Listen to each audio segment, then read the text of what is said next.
la dentina que se encuentra específicamente rodeando a la pared del túbulo se llama dentina peritubular, y en su interior presenta obviamente la fibrilla de Thomes y el licor dentinario, ¿sí? Hasta acá espero que me vayan siguiendo, espero ser bastante claro. Ahí vemos al microscopio óptico la dirección de los túbulos dentinarios, vemos que son casi rectilíneos en la zona superior, es decir, en la porción básicamente que está lindando obviamente con el esmalte. Después en la parte lateral los vemos con esa doble hélice itálica. Bueno, no me permite en esta imagen ver, pero si pudiéramos ver la parte apical serían casi rectilíneos, ¿sí? O rectos. Y es donde se encuentra el menor porcentaje de la dentina. Ahí vemos un corte transversal y otro longitudinal de dicho tejido, en donde podemos ver al microscopio electrónico de barrido las diferencias. Bueno, vemos en el corte longitudinal esas estructuras negras básicas que vemos acá, que son los túbulos dentinarios, y vemos una zona bien blanca alrededor que corresponde a la dentina peritubular, ¿sí? En este corte transversal lo que estamos viendo es la disposición de dicho tejido, en donde podemos ver, ¿sí?, todos esos agujeritos, esas perforaciones que corresponden justamente a los túbulos dentinarios. Quiero dejar en claro algo. No es lo mismo que esos túbulos dentinarios los veamos cerca en la región de la pulpa a que los veamos en la parte más periférica. Generalmente el diámetro suele aumentar, ¿sí?, hacia la parte de la pulpa y van decreciendo hacia la parte periférica, es decir, hacia el límite amelodentinario o hacia el límite cemento dentinario. Ahí podemos ver la relación entre el tamaño de los conductillos dentinarios próximo a la pulpa, lo que decía yo recién, el tamaño aproximado. Miren, 1,7 en la parte periférica con respecto a 4 micrones en la parte más cercana ¿a dónde? A la pulpa. Esto es importante también porque cuando nosotros colocamos una base cavitaria, tenemos que tener en cuenta también toda la disposición de los túbulos dentinarios, etc. ¿Sí? Bueno, ¿cómo se producen las ramificaciones de los túbulos dentinarios? Bueno, esto es importante. ¿Por qué? Porque acá podemos ver que disponiendo o viendo en qué tejido se relaciona, vemos que tiene distintas formas. Por ejemplo, cuando hablamos del esmalte, se habla de que las terminaciones, ¿sí?, de lo que son las prolongaciones citoplasmáticas de las células, de la fibrilla de Thomes, justamente tienen forma arboriforme, mientras que a nivel del cemento tienen forma dicotómica, ¿sí?, es decir, se abren en dos. Ahí vemos claramente la dentina peritubular. Encontramos que la dentina peritubular tiene 3 zonas. Bueno, en este corte transversal, lo que nosotros estamos tratando de mostrar, que encontramos que lo que se encuentra acá en blanco corresponde a la zona hipomineralizada externa e interna. Y en la parte interna encontramos la zona hipermineralizada media, ¿sí? Acá encontraríamos lo que es el proceso odontoblástico, lo que sería el espacio periprocesal, donde encontraríamos el licor dentinario con todos los elementos que a continuación vamos a decir. Acá vemos en la porción inferior una imagen, ¿sí?, de esa dentina peritubular. Se puede apreciar claramente acá en blanco, ¿sí? Esto es microscopía electrónica de barrido, ¿sí? Dentina intertubular. Habíamos dicho hoy que la dentina que se encontraba entre los túbulos se denominaba justamente por dicha razón la dentina intertubular, ¿sí? Esta se encuentra, bueno, evidentemente mezclada o entreverada entre los túbulos dentinarios y, bueno, básicamente el componente es el colágeno, donde ahí básicamente se van a producir el depósito de los cristales de hidroxiapatita, con lo cual permite que se pueda producir el endurecimiento de la misma. Es decir, que cualquier tipo de tejido que endurece tiene que tener esos cristales de hidroxiapatita que le permiten justamente mineralizar y o calcificar. ¿Estamos de acuerdo? Bien, ahí vemos nuevamente otra imagen, microscopía electrónica, donde podemos ver un corte longitudinal de los túbulos dentinarios que se encuentran en sentido paralelo.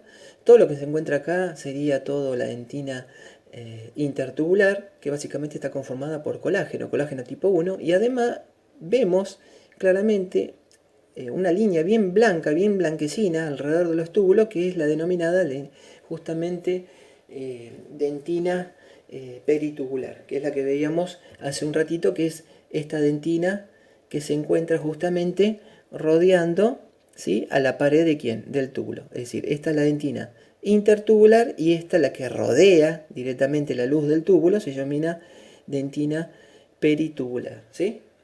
Vamos bien hasta acá. Muy bien, seguimos. Ahí la imagen. Acá vemos un corte transversal, microscopía electrónica, donde podemos ver, apreciar justamente los túbulos dentinarios, y en el interior se puede apreciar claramente la fibrilla, ¿no?, citoplasmática de dicha célula, que es el odontoblasto, ¿no? Ahí vemos nuevamente, miren, un corte transversal, se ve las prolongaciones de los odontoblastos. Algunos lo dicen también dentinoblasto porque producen dentina. Recordemos que la palabra dentino es dentina y blasto formador, es decir, que son células formadoras de dentina, ¿no? Vemos claramente cómo sobresalen estas estructuras, ¿no? Bien, dentina peritubular. Bueno, esta contiene la prolongación odontoblástica, ¿no?, o la fibrilla tomes, como ustedes la quieren decir, ¿sí?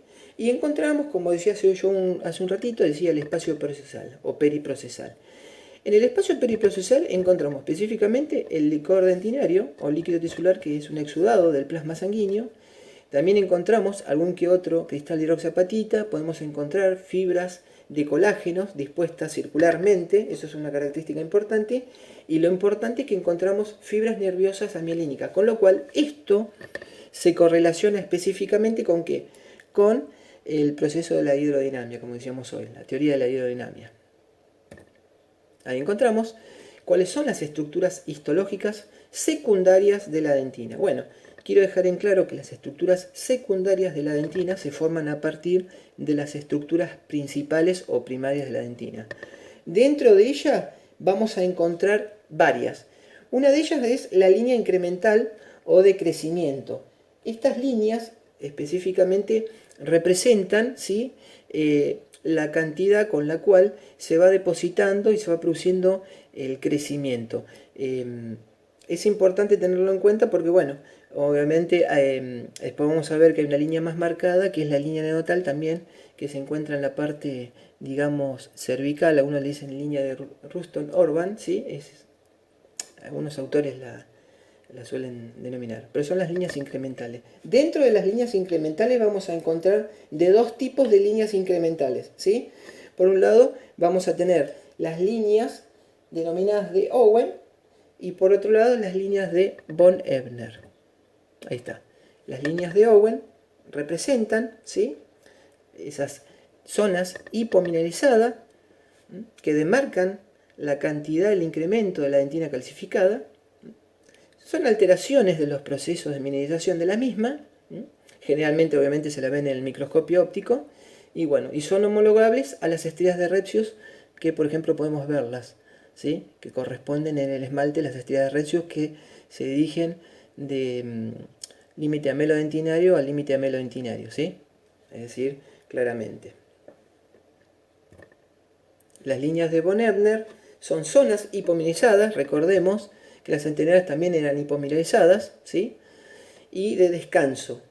Es decir que vamos diciendo hasta ahora que la dentina se va produciendo en forma rítmica, ¿sí?, el depósito de dicho tejido. ¿Estamos de acuerdo? Esa zona hipomineralizada o de descanso marcan periodos de crecimiento diario. Es decir, que van alternando zonas de crecimiento con zonas de descanso, por así decirlo, ¿no? No se observan al microscopio óptico estas fibras de von Ebner justamente por el tamaño que tienen y son análogas a las estrías transversales del esmalte. Y hay una línea muy marcada, que la decía yo hace un ratito, que es la línea neonatal, que decíamos que se puede encontrar a nivel cervical, ¿sí? Es una línea más marcada, coincide justamente con el nacimiento. Ahí podemos encontrar las líneas de Owen, obsérvese cómo son como capuchones, uno superpuesto encima, y dentro, o sea, contenida entre dos líneas de justamente de Owen, encontraríamos aproximadamente, según algunos autores, 10 líneas que corresponden a las de von Ebner, ¿sí? Ahí seguimos. Dentina interglobular o de Serma. Bueno, estos espacios fueron descritos obviamente por esta persona que se llamaba Serma, en la periferia de la dentina. Y claro, en la parte coronaria específicamente, porque vamos a ver que en la porción radicular vamos a encontrar otras estructuras que son homologables, que se denomina dentina también zona granulosa de Tomes. Así que bueno, eso lo vamos a ir bien. Los espacios interglobulares son de tamaño, digamos, variable, ¿no? Bastante grande en comparación, de 150 más o menos, 200 micrones, y se observan como zonas limitadas por segmentos de esfera. Específicamente, se originan por un defecto que se da en el grado de mineralización de la dentina, específicamente la dentina interglobular, ¿sí? Ahí es donde, bueno, podríamos ver esa dentina interglobular que tiene ese aspecto manchado, oscuro, que se encuentra cercana a donde, o sea, se encuentra próxima a lo que es la conexión amelodentinaria. Evidentemente se encuentran en qué zona, en la zona coronaria, ¿sí? Vamos a ver que las que son homologables se encuentran en la zona radicular y corresponden a la zona granulosa de Thomes. Ahí está la dentina interglobular o de Serma, se ven limitadas por esas esferas que vemos, que se llaman calcoferitos, y que la falta de fusión de esos calcoferitos justamente produce estas estructuras secundarias que se van produciendo a nivel coronario específicamente. Dentro de esas estructuras generalmente se suele encontrar materia o matriz orgánica sin mineralizar, que también se le puede decir hipomineralizada, justamente por esa misma razón, porque no se precipitaron las sales minerales. Ahí vemos la disposición, observen que acá tendríamos una esfera, acá tendríamos otra, entonces la falta de fusión de esas estructuras, acá tendríamos una, otra, justamente forma esa dentina que se ve toda como manchada en la zona coronaria. También podemos ver acá la conexión amelodentinaria que es festoneada. Festoneada significa que hace como, digamos, como bucles, ¿sí? Y vemos claramente cómo van terminando unas estructuras con forma boriforme, que son estructuras citoplasmáticas que pertenecen a quién? Al odontoblasto. Ahí vemos nuevamente el límite, la conexión amelodentinaria. Miren, obsérvese bien claro ese festón que se puede observar acá, pero lo importante de todo esto es que yo estoy observando acá esa dentina interglobular, y acá vemos los calcoferitos, es decir, la falta de fusión de esas estructuras es lo que produce la dentina interglobular de Sermac, ¿sí? Ahí está. Zona granulosa de Thomes, bueno, esta la vamos a encontrar a nivel de la raíz, específicamente en relación con el cemento, por eso que la encontramos cercana a lo que es la conexión dentino-cementaria, ¿sí? También encontramos cavidades oscuras con espacios irregulares llenos de aire, y tiene el mismo significado que lo que vimos hace un ratito, que la dentina o los espacios de Sermac. Ahí vemos un corte transversal en donde podemos apreciar, bueno, evidentemente la dentina, y en la parte periférica, justamente cercana a lo que es el límite cemento-dentinario, esa dentina denominada zona granulosa de Thomes, ¿sí? Bien, perfecto. Hasta ahí vamos bien, ¿sí? ¿Qué es lo que estamos viendo acá? El cemento, donde podemos apreciar unas lagunas, ¿sí? Y ahí encontramos unas células que corresponden a los cementocitos, que después en algún momento ya lo vamos a ver, ¿sí? Por ahora sabemos que se encuentran esas células, nada más. Bien, después encontramos también lo que se denominan las bandas de Hunter-Schrödinger y las conexiones amelodentinaria, otras estructuras que podemos encontrar, y la conexión cemento-dentinaria. Tanto la conexión cemento-dentinaria como amelodentinaria, bueno, evidentemente una la encontramos relacionada, la dentina, con el cemento, correspondiente a la conexión cemento-dentinaria, y la otra con respecto al amelo, al esmalte. ¿Cuál es la característica? Bueno, que evidentemente, como en el caso de la cemento-dentinaria, ambos tejidos tienen el mismo origen embriológico, generalmente suelen ser bien nítida, bien definida. En cambio, en el caso del esmalte, que tiene naturaleza ectodérmica, y este tejido, que es la dentina, tiene naturaleza ectomesenquimática, sumado al tamaño de los cristales, da esas características forma, digamos, festoneada que se suele presentar, ¿sí?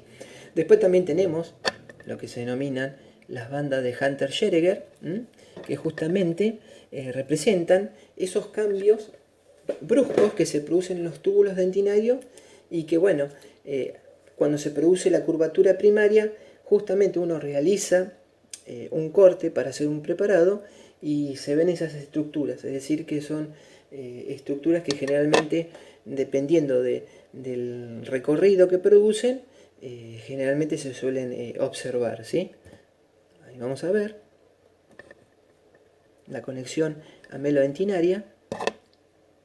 Acá vemos la conexión amelodentinaria. Obsérvese como que tiene un pequeño ondulado o festón. Bueno, clasificación histotopográfica de la dentina. La clasificación histotopográfica de la dentina habla de 3 tipos de dentina. Por un lado, la matriz orgánica sin mineralizar, que se llama predentina. Por otro lado, tenemos la dentina circumpulpar, que es la dentina que se produce después de que se produce la primera dentina o el primer depósito de dentina, que es la dentina del manto, que es la primera en formarse y que se ubica periféricamente ¿a quién? A la pulpa. Entonces es decir que la dentina circumpulpar es la que se va produciendo continuamente, ¿sí? Ahí tenemos la clasificación, la que hablábamos recién es la clasificación histotopográfica, es decir, se refiere a la zona.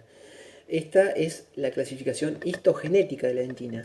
Habla de una dentina primaria que a su vez incluye la dentina del manto, la circumpulpar, ¿sí? La dentina secundaria, también llamada fisiológica o adventicia, que es la que se produce durante toda la vida, ¿sí? Y que es la que representa el mayor volumen de dicha pieza dentaria. Y por último tenemos la dentina terciaria o de reparación, que es la que se produce ante un estímulo o una anoxa. Por ejemplo, como decíamos hoy, una exposición pulpar, una iatrogenia, etc. ¿Estamos? ¿Cuál es la característica de la dentina primaria? Bueno, dijimos que la primera en depositarse, eso no queda duda. Incluye la dentina del manto, la circumpulpar, a las dos, pero acá hay una característica que delimita la cámara pulpar en los dientes formados, ¿sí? Muy bien.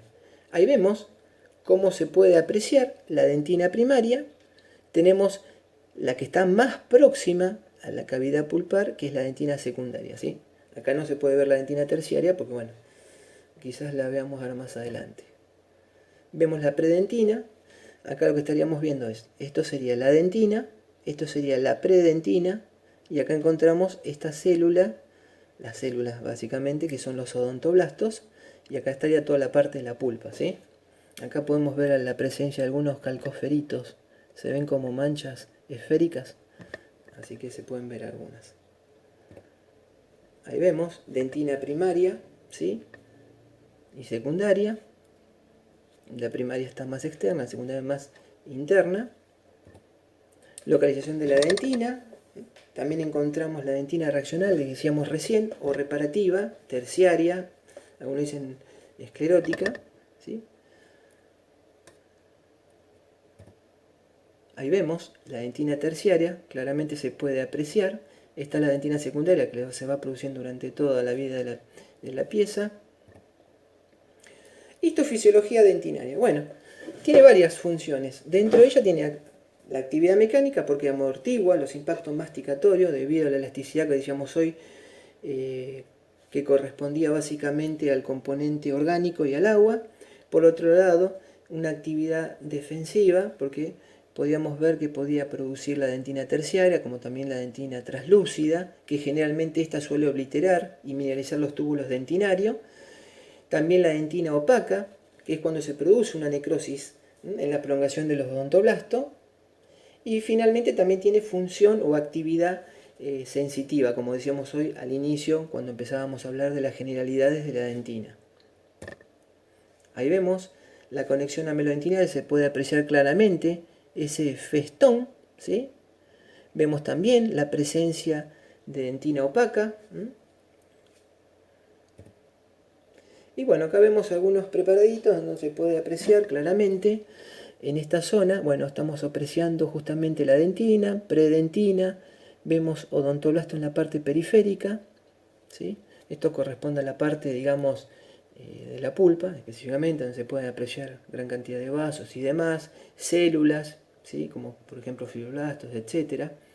A mayor aumento, ahí lo estamos apreciando, se puede ver claramente la disposición en empalizada de estas células que son los fibroblastos, los odontoblastos.